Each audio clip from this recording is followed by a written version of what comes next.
네, 뭐 실무적인 것들 검찰 안에서의 그 실무 그게 외부적으로 나왔다라는 그 노하우 충만한 하재욱 변호사와의 인터뷰인데요. 여러분들께서 그렇게 되면 안 되지만 혹시라도 그 경찰이나 검찰에 계류된 사건에 연루된 그 사건 안에서의 그 피의자가 된다라고 하면 지금 실제적으로 검사 생활을 하셨던 그런 변호사 입장에서 볼 때 조언해 주실 분이 분명히 있을 것 같아요. 그 부분이 일단 첫 번째 그 경찰이나 검찰에서 이제 사건이 와가지고 배당이 되거나 아니면 내가 잘못을 했잖아요. 그러면 변호인의 그 도움을 받아야 될 단계는 언제가 제일 좋을까요? 어떤 게 좋을까요? 제 생각에는 빠르면 빠를수록 좋습니다. 뭐 경찰이든 검찰이든 상관없어요. 그러니까 결국에는 형사 사건화 되는 거는 크게 보면 두 가지인데 첫 번째는 고소나 고발을 내가 당하는 경우. 그렇죠. 그 다음에 이제 두 번째는 인지 사건이라고 하는데 경찰이나 검찰에서 고소 고발 없이 어떤 뭐 사회 범법 행위라든지 이런 거를 스스로 찾아내서 사건을 이렇게 입건하는 경우, 이게 인지 사건이라고 하는데요. 이제 그렇게 시작이 되면 예를 들어서 뭐 경찰에서 시작이 됐다. 그러면은 뭐 고소라고 하면 고소인 조사부터 먼저 할 것이고 무슨 내용으로 고소를 했냐 고소장에 따라서 고소인 조사를 하고 그 다음에 뭐 참고인 조사를 할 수도 있고 아니면 피고소인을 불러서 이제 조사를 하게 됩니다. 그렇게 돼서 혐의가 인정이 되면 뭐 혐의가 인정되든 안 되든지 간에 경찰에서 조사가 마무리되면 경찰이 의견을 답니다. 의견을 달아서 그러니까 경찰 의견은 우리가 조사를 해보니까 이래서 이 사람은 혐의가 있습니다. 기소 의견으로 그거를 송치를 할 때 기소 의견 송치라고 하고 그 다음에 이렇게 해가지고 보니까 우리가 봤을 때는 혐의가 없습니다. 그러면은 불기소 의견으로 검찰에 송치를 합니다. 그런 다음에 이제 검사님이 보고 또 추가 조사가 필요하다고 하면 다시 이제 그 사람들을 불러서 조사를 하게 되는데 통상 보면 이 경찰 단계에서는 선임을 안 하시는 경우가 꽤 많아요. 네, 맞습니다. 왜냐면 일단 뭐 좀 지켜보자 이런 뭐 그렇게 생각하시는 분들이 많아가지고 그래서 이제 저희한테 올 때는 이미 뭐 기소 의견으로 송치가 된 상황이라든지 그럼 그걸 사실은 뒤바꾸기가 쉽지는 않거든요. 그러면 처음부터 변호사랑 같이 대응을 하는 게 맞지. 이게 가면 갈수록 상황은 어려워지는 것이고, 그러면 이제 또 가장 중요한 게, 아니, 변호사 선임하는데 돈이 한 푼도 안 들면 누구나 다 할 거 아닙니까? 그렇죠. 근데 이제 결국에는 선임료 문제 때문에 고심을 하다가 이렇게 나중에 이제 일이 좀 심각해지면 하시는 분들이 많은데, 선임 약정은 그 사무실마다 다 다르지만 지금 대한민국에서는 일반적으로 수사 단계, 즉 경찰이나 검찰에서 어느 쪽에 선임을 한든지 경찰에서 선임을 했다고 해서 돈을 더 많이 받거나 뭐 이런 케이스는 없습니다. 물론 대원칙은 계약을 어떻게 하냐에 따라 다르죠. 우리는 경찰한테 하니까 돈을 좀 더 달라라는 변호사님도 있을 텐데 통상적으로는 경찰하고 검찰은 수사 단계라고 되기 때문에 이거는 언제 경찰 단계에서 선임을 하나 검찰 단계에서 선임을 하나 선임료는 큰 차이가 안 나니까 만약에 이게 좀 고소를 내가 당했다.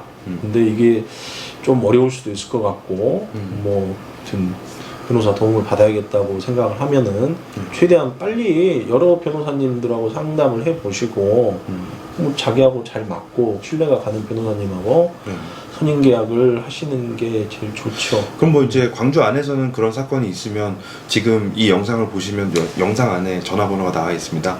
그걸 통해서 상담을 하시고 궁금한 부분들 당연히 뭐 검사 생활을 하셨던 그 변호사 사무실이기 때문에 아주 그 경찰 검찰 단계에서의 조사에 대한 부분은 어떻게 선임을 해야 되고 어떻게 해야 되는지에 대한 이야기들을 할 수 있으니까요.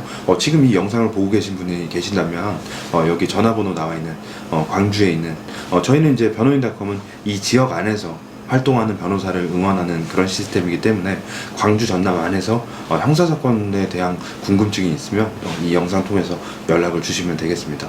뭐 그냥 돌발적으로 저희 뭐 항상 대본을 준비하지 않고 인터뷰를 하는데 생각보다 좀 뭐 말씀도 잘 못하실 것 같고 이랬더니 뭐 말씀도 잘하시고 물어보지도 않는 얘기도 잘하시고 그래가지고 저는 좀 되게 당황스럽고 되게 다행이다 이런 생각이 드는데 왜냐하면 이제 뭐 우리가 이렇게 살아가다 보면 예전엔 더 그랬지만 변호사 중에 또 검사 생활 이렇게 하시고서 이렇게 그 여러분들도 보시면 검사 출신 변호사는 저런 뭐 다 이렇게 덩치가 좋거나 이러진 않고요. 네. 그래서 그렇게 뵙기가 좀 어렵습니다. 그래서 저도 이제 오늘 좀 그 되게 설렘 마음에서 왔는데 그래서 돌발 질문은 그 우리가 조사를 하게 되면 피의자 신문 조서 뭐 이런 것들 있잖아요. 그런 것들 되게 그냥 쉽게 경찰서에 네 그랬어요. 그러고서 도장 찍고 막 그냥 많은 경우가 있잖아요.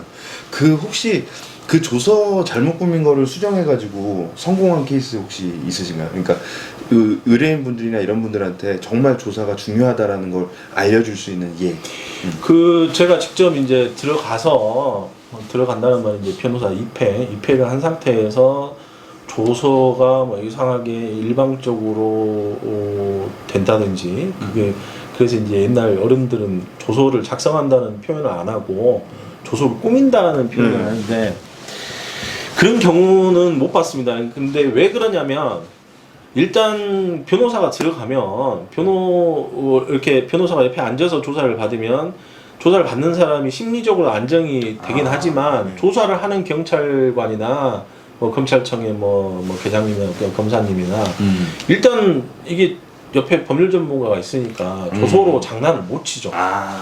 조서로 같이 갔을 때 이거 뻔히 아니까 조서로 장난을 못 치.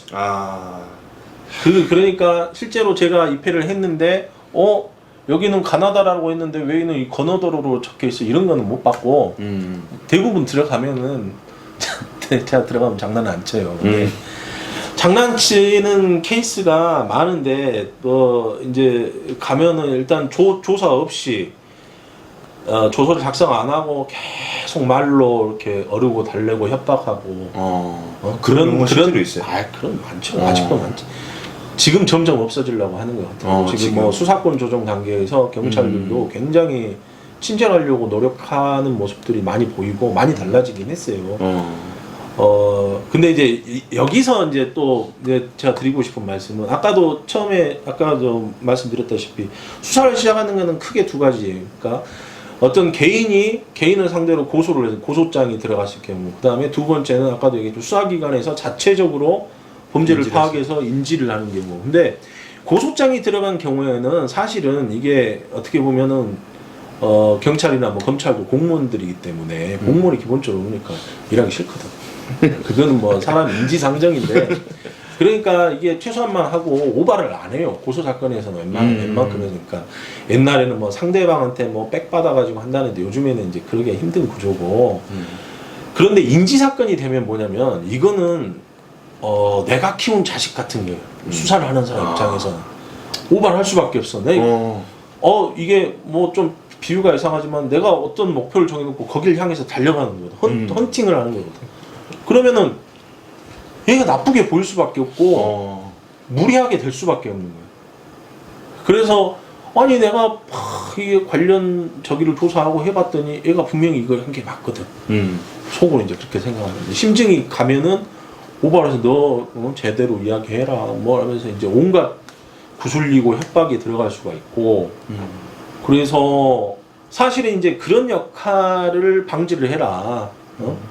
어떤 판사하고 똑같은 위치와 역량을 가진 그런 제도를 만들고 직위를 만들어 놓고 이런 거를 수사기관의 인권 침해 행위를 감시를 하고 견제를 해라고 만든 게 검사라는 제도인데 이게 원래 검사가 그러니까 심판이 돼야 되는데 선수가 돼가지고 본인이 직접 헌팅을 하겠다고 나서니까 계속 무리가 생기고 요즘에 뭐 맨날 검찰제도 개혁이 나오고 그런 걸로 연결이 되는 거거든요.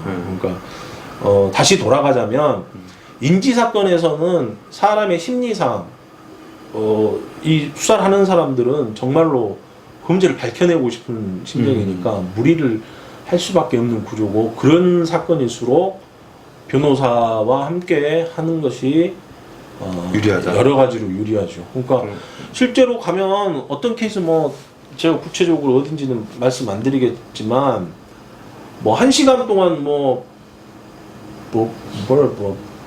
저쪽에 그냥 저기 앉아있으라고 그러면서 휴대폰을 또 뺏어버려.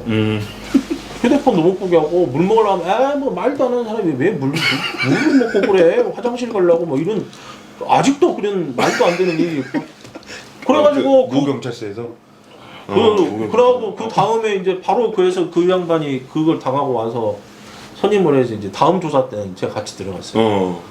그럴 수가 없지 이제. 물도 주고 물도 화장실도 주고, 보내고 휴대폰도 안 것도 먹고 혼자 가면 혼자 가면 이제 그러니까 모든 사건에서 그런 게 아니라 이제 아까도 이야기했지만 그런 인지 사건 뭐 무슨 뭐 시의원 뭐 무슨 군의원 뭐 이 사람들한테 뇌물 잡는 거 뭐 이걸 뭐 잡고 싶다라든지 너 좋지 막 이러면서 그러면서